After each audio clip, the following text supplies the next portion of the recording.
Hey everyone, welcome back to my channel. My name is Paola, and today I'm here with the one, the only Alexis Daria, the author of You Had Me at HOLA and a couple of other books. So, Alexis, would you like to introduce yourself and tell us what You Had Me at HOLA is about? Sure. Thank you so much for having me, Paola. It's great to talk to you today.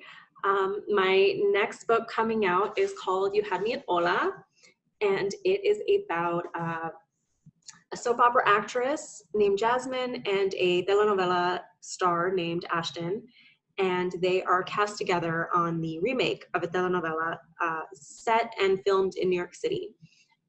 But they've never met each other before they start filming, and they kind of get off on the wrong foot. This book has like the celebrity gossip and like backstage romance at its core, but it's also very grounded in family and the relationship that Jasmine has with her cousin. So how did you balance those two things, and where did that idea to ground it in family come from? So it actually started with the family idea. I was thinking about what I wanted to write next and, what was important to me. I think as creatives, sometimes we, think about like the full body of our work and, what we want to be known for and stuff. And I'm very close with my own cousins. And I thought I just really want to write about a group of cousins who are, in their around 30 and are looking for love. They've been unlucky in love for whatever reasons. That was where the idea really came from. And I thought, okay, well, one of them maybe has just come back to New York. So they're all like reuniting again. And I was like, well, what was she doing?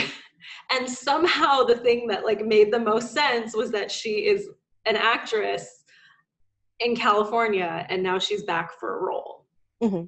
And our cousins want her to stay for good. So as I was plotting it, though, it was actually a little hard to balance these two elements, the family side and then the TV kind of production side, because, of course, the romance takes precedence, but I really wanted her family to be involved as well. So I knew that whatever was happening with the TV show, her cousins still had to be involved in the development of the romance. And that's where the idea to make Ashton, Jasmine's abuela's favorite actor, came from. Oh, that's incredible. That's so lovely. And it's actually so well balanced because the stories never take away from each other, because the cousins can see them as their own people outside of Jasmine's story, which is this one. How much research went into the behind the scenes aspects of the book, such as like the intimacy coaching, the dance coaching, the table reads, and the specific setting of filming in New York? I did a lot of research. Unfortunately, most of it didn't end up on the page. I spent a good amount of time researching the production studios that do exist in New York. There's Kaufman Astoria Studios in Astoria, Queens, and then there's Steiner Studios in Brooklyn. And I have actually been on both of the lots, including last summer. I was on one of the lots for like a food festival.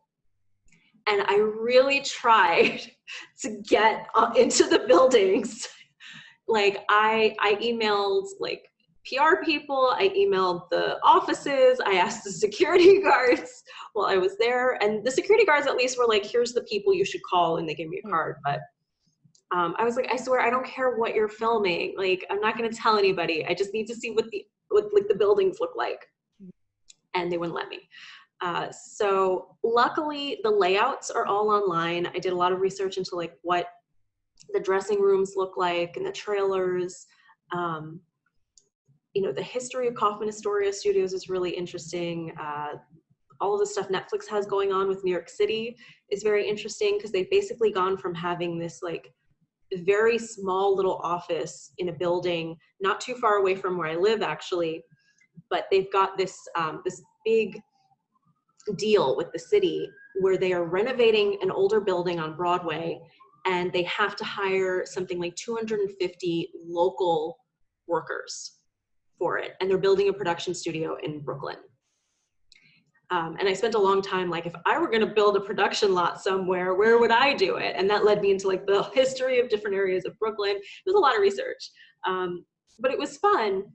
And it just gave me a better sense of the industry and made it easier for me to write those scenes in the book, even though those exact details don't end up on the page.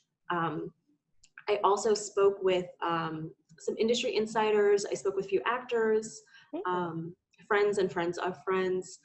I did speak with an intimacy, I think in theater they're called intimacy directors or intimacy coaches, and a friend of a friend, but also she didn't feel comfortable telling me what goes on with film because it's different from what happens with theater. So just a lot of that stuff. And then actually the dance teachers in the book are Nick and Jess from my book Dance All Night. I noticed. You noticed it? Yay. Yeah, that was great. I loved how genuinely with both, I know we're not talking about the dance off series, but both with, more specifically with Take the Lead and with You Had Me at Hola, you can really feel that you are in the studio and you're behind the scenes and on stage or on the dance floor. It's so atmospheric, and I think that you, even though the research is not like textually on the page, you can really see it and feel it as a reader. Like there's no way it could have been made up, and if it is, well then, wow. Thank you. So I love this thing that you have for like a story within a story. And so how do you manage to always make it fresh and new and to keep the stories correlated but not completely parallel to each other? As we've mentioned in my previous series, there's a lot of dance scenes, and I handled those in a certain way. And I think when I first got the idea for this book, I thought I would do kind of the same thing. But, when it came time to write it, I really wanted to make a conscious effort to make the acting scenes different from the dancing scenes in the previous books. Both to challenge myself as a writer, but then also to keep it fresh for readers. I was also worried that it was going to get boring, watching them go through multiple takes of the same few lines. I thought about other media that I like that has a show within a show or a story within a story. And I happened to see, while I was writing this, I saw Moulin Rouge and Kiss Me Kate on Broadway, which both have a show within a show.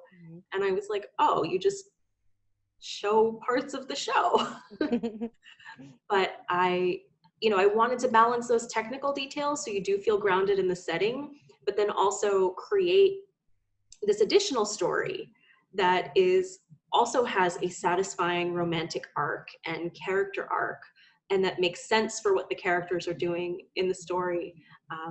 So I had to kind of come up with an episode list and decide which scenes from each episode were going to be the most key and also entertaining to show in the book. But then also to keep the characters that they're playing tied to Jasmine and Ashton. So that was where I got the idea to just kind of have very slight breaks in the fourth wall where, their own thoughts and feelings come through. So I think those were some of my favorite scenes to write. And there were some of my favorite scenes to read. So thank you so much. No, it's a fantastic story. And I think it's written in such an interesting way. So a couple of years ago, you wrote about playing small concerning the writer's process in, what goes into writing, talking to agents, editors, etc., etc. But your female leads also play small with their careers as well. They're very insecure in their own thing, even though they've been told and they know they're doing a great job. So first of all, why do you include that, and how do you break them out of that self-sabotage funk? I mean, self-sabotage is real, right? It's human. And I think we see it a lot with Jasmine. We see a lot with Natasha in Dance With Me. But I think in order to break past that, we need to expand our views on what we deserve in terms of happiness, success, money, and love.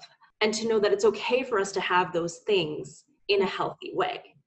But when you are, let's say, the first person in your family to like go after creative dreams in that way, or you didn't grow up seeing yourself having that type of commercial success and seeing that that's possible for you, we have to learn to envision it for ourselves. So with the characters that I create, I really try to think about where they came from.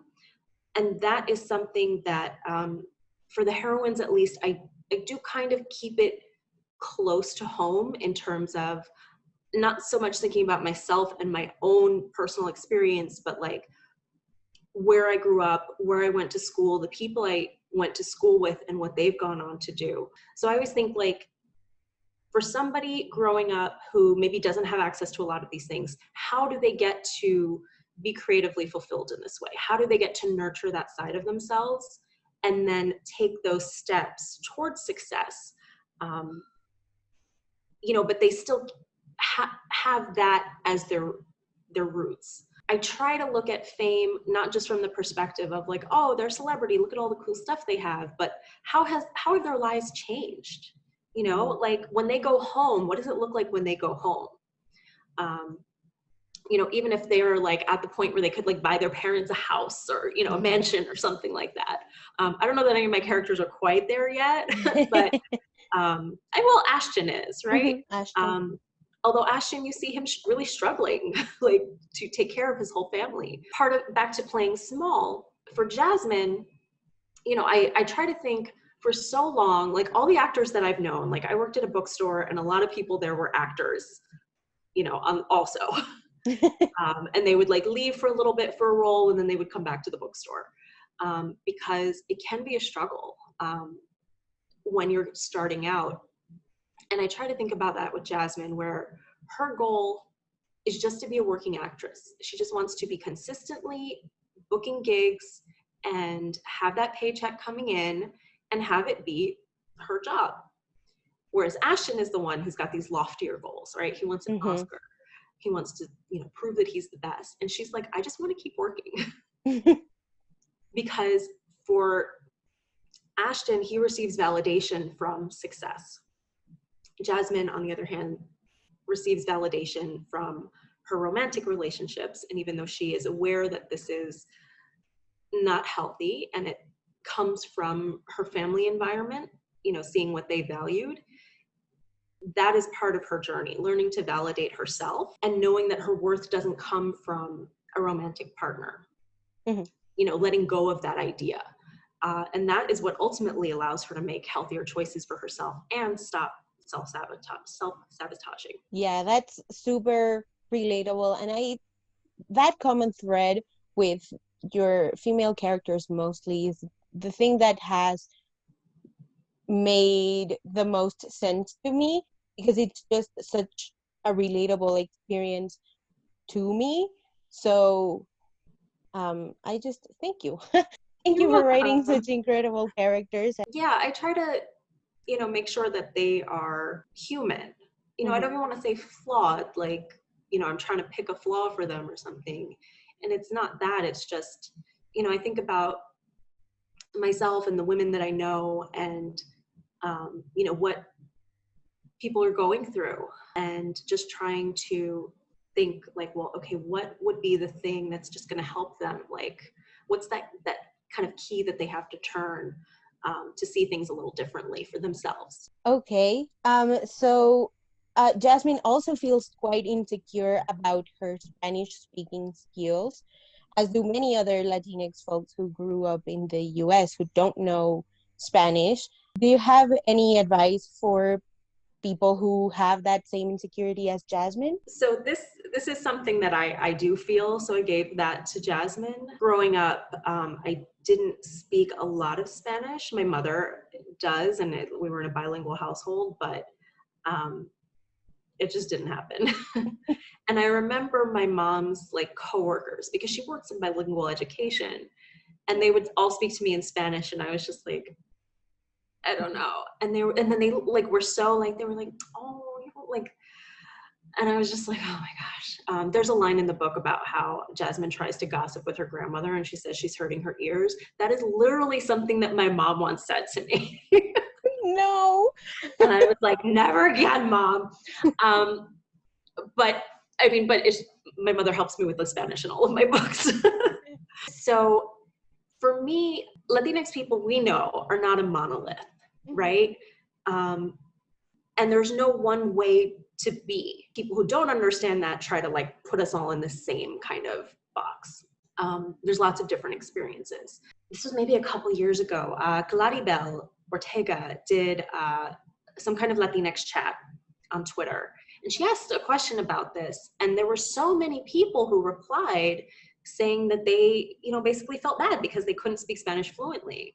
And I was like, well, this really is kind of like a universal experience of again, not universal because, all different experiences, but this is kind of one that is shared across like kind of the diasporic experience there. I was thinking about Jasmine and just like this idea of like growing up in it, but not quite picking it up. And I was thinking about my own family and just how much small factors play in it. When I was in college, for a little while, I was studying fashion design.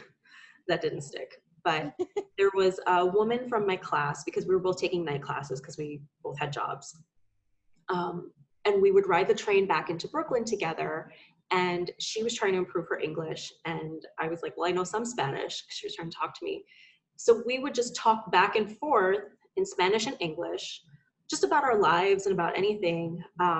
But also kind of teaching each other words as we went. And with Jasmine, she can do it for the role, but she works on it with the characters who play her co-stars who play her parents first. She works on it with them because she's more comfortable with them.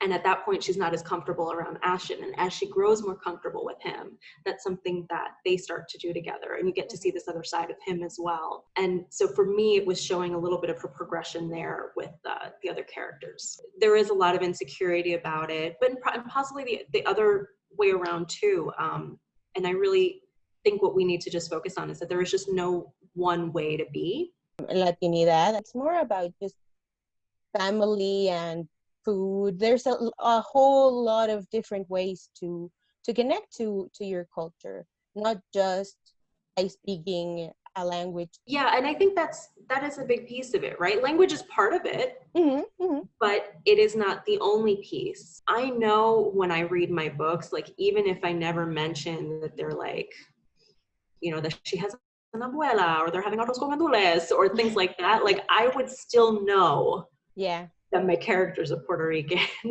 Just from things like how they talk to their mothers, how they move through the world. So on a lighter note, if you were to pair your books to a telenovela, like if you like this, you like this, so if you like this telenovela, you will like my book, which ones would you pair up?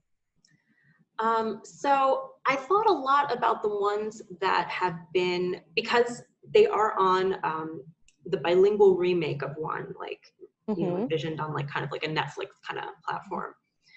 I was thinking about the shows that kind of make that jump, because so many of them really get produced in lots of different markets, right? Even different Spanish-speaking markets, they'll remake the same shows, like Ugly Betty, has been done so many times, or Jane the Virgin even. I was thinking about shows like that, like with Carmen in Charge especially, I was thinking about Ugly Betty because it's like a workplace kind of story. And that was originally how I'd envisioned it, that I was going to be more of like a kind of a workplace comedy drama. I also did rewatch telenovela starring Eva Longoria. And I really did think a lot about One Day at a Time also with Rita Moreno, with the family aspect.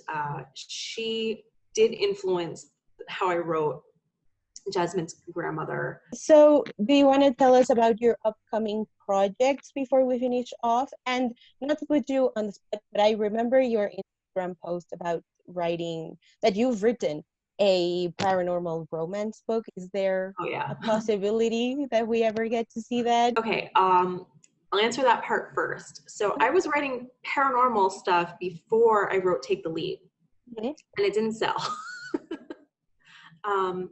At this point, you know, it was really also me figuring out kind of how to write books. I do have like a werewolf secret baby book that I love, but it's such a mess I couldn't revise it. Oh my gosh. I have another series with Greek mythology. This other one, the one with the werewolves, also has like other kind of supernatural stuff in it. I don't know. If I did anything with those, they would require a lot of work. I do eventually want to get back to that, which is why I put out that short story earlier this summer with the witches. Yes. And that was so much fun to write. I really do want to do at least another short story in that world. And then I have another one planned, not in that setting, but another like short witchy story. Yeah, I would love to put those out around their kind of corresponding holidays. But we'll see, because I have a lot of writing on my plate. At the moment, I'm working on the second book in this series, which features Michelle. Oh, okay, fun. And a guy from her past. This one takes place in the Bronx, and it's former friends to lovers, forced proximity with some fake dating thrown in. And then Ava will be book 3. OMG, that's so exciting. That is so, so exciting. I love second chance romance. I love forced proximity. And I have personally only read about 2 paranormal romances, but if you write it, I'll buy them all. Oh, thank you. If I could, like if I had the power, I would give you everything you need for you to just write paranormal romance, because I was so excited when I saw your post. I was like, what paranormal, what It's, I mean, that's like my first love. I was definitely writing like vampire fanfic when I was a teenager, so that was like, oh right, you had the chat with Adriana, you know, the Buffy. I remember you mentioning. Yeah, I didn't write Buffy fanfic. I don't know why. It never occurred to me. I mean, the earliest things that I wrote were very heavily influenced by soap operas. My babysitter when I was younger was also a Puerto Rican grandmother who lived across the street from us. And I would stay with her when I was homesick or after school. And she would watch this American soap, The Young and the Restless. Like the very first like long form things that I wrote were really heavily influenced by like these high drama storylines. No, but they made you so good. Oh, thank you so are much. such a fantastic writer. Thank you guys so much for watching. In the description down below, I will leave Alexis links to her Twitter, her website. Don't forget to subscribe to her newsletter. I will also leave the link to pre-order You Had Me at HOLA, her Instagram, everything that you need down below. And yeah, don't forget to check out You Had Me at HOLA. It comes out on 4th. And thank you so much, Alexis, for doing this with me. Thank you so much for having me, Paola. Bye, everyone.